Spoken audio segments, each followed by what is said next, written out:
Hi friends, welcome back to Reva Tasty Kitchen. இன்றைக்கி நம்ம பார்க்க போகிற ரெசிபி என்னென்னு பார்த்தீங்கன்னா பன்னீர் பிரியாணி தான் பண்ண போகிறோம். இப்போ அதுக்கு தேவையான பொருளாக என்னென்னன்றதை பார்த்துருவோம் வாங்க. 150 கிராம் பன்னீர் கட் பண்ணி எடுத்துருக்கேன். கொஞ்சமாக கொத்தமல்லி, கொஞ்சமாக புதினா தழை, 2 பச்சை மிளகா, ஒரு சின்ன துண்டு இஞ்சி, ஒரு 7 பூண்டு பல் எடுத்துருக்கேன்.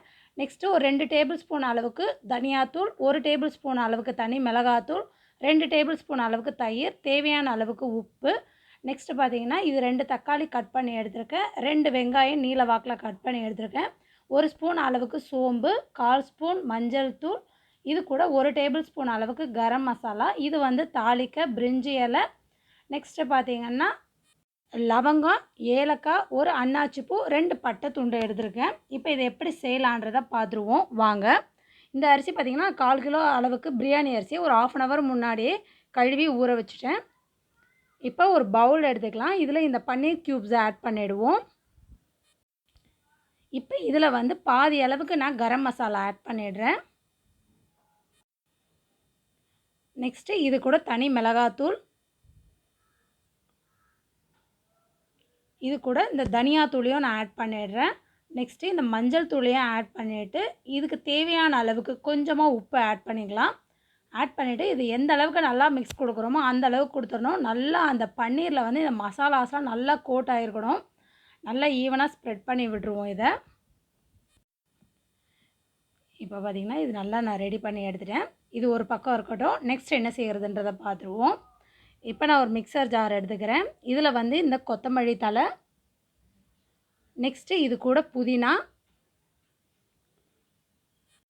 இது கூட இஞ்சி, பூண்டு, பச்சை மிளகாய். நான் 2 பச்சை மிளகாய் ஆட் பண்ணியிருக்கேன். உங்கள் காரத்துக்கு ஏற்ப நீங்கள் ஆட் பண்ணிக்கலாம். நெக்ஸ்ட்டு இது கூட இந்த சோம்பையும் நான் ஆட் பண்ணிடுறேன். நெக்ஸ்ட்டு இந்த தயிர் இதுலேயே நம்ம நைஸாக அரைச்சி எடுத்துகிட்டு வந்துடலாம். இப்போ பார்த்திங்கன்னா இது நல்லா நைஸாக ரெடி ஆகிடுச்சு. இப்போ நான் அடுப்பில் வந்து கடாய் ஹீட் பண்ணிடுறேன். இதில் கொஞ்சமாக எண்ணெய் ஆட் பண்ணிடலாம். எண்ணெய் நல்லா ஹீட் ஆகட்டும். ஹீட் ஆகி விட்டு மீடியம் ஃப்ளேமில் வச்சு இந்த பன்னீரை ஒன்று ஒன்றா வச்சிடலாம். இதில் நம்ம சேனலை மறக்காமல் சப்ஸ்கிரைப் பண்ணிக்கோங்க. அது பக்கத்தில் இருக்க பெல் ஐக்கானை கிளிக் பண்ணிங்கன்னா ஆல்ன்ற ஆப்ஷன் வரும். அதை கிளிக் பண்ணிங்கன்னா நான் தினம் போடுற வீடியோஸ்லாம் உங்களுக்கு நோட்டிஃபிகேஷனோடு வரும்.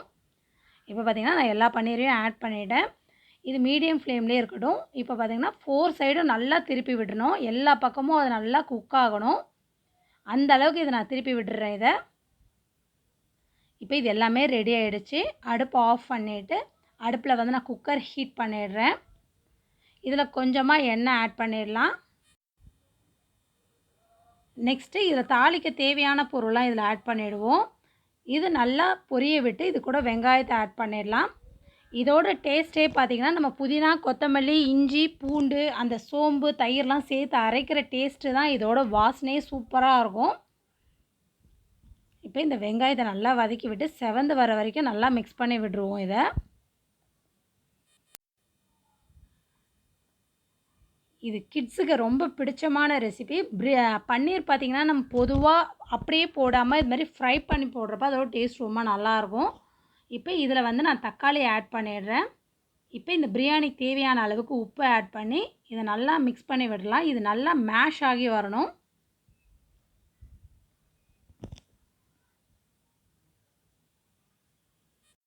இப்போ பார்த்திங்கன்னா தக்காளி நல்லா வதங்க ஆரம்பிச்சிருச்சு.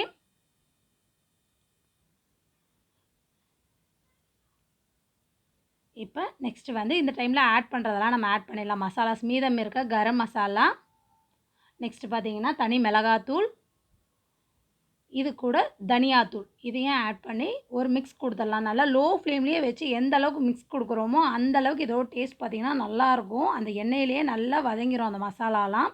இப்போ நம்ம இந்த அரைச்சி வச்சுருக்க இந்த பேஸ்ட்டு இதோட ஆட் பண்ணிடலாம். இதையும் ஒரு 2 நிமிஷம் போல் லோ ஃப்ளேம்லேயே நல்லா கிளறி விட்டுக்கிட்டே இருக்கலாம். அந்த கலர் நல்லா சேஞ்ச் ஆகணும்.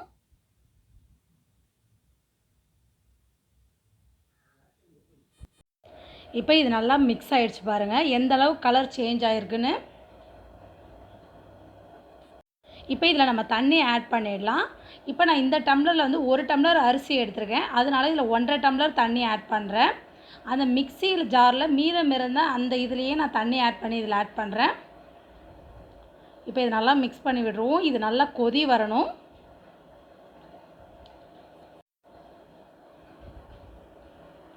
இப்போ பார்த்திங்கன்னா கொதிக்க ஆரம்பிச்சிருச்சு. இப்போ இந்த டைமில் நம்ம ரைஸ் ஆட் பண்ணிடலாம்.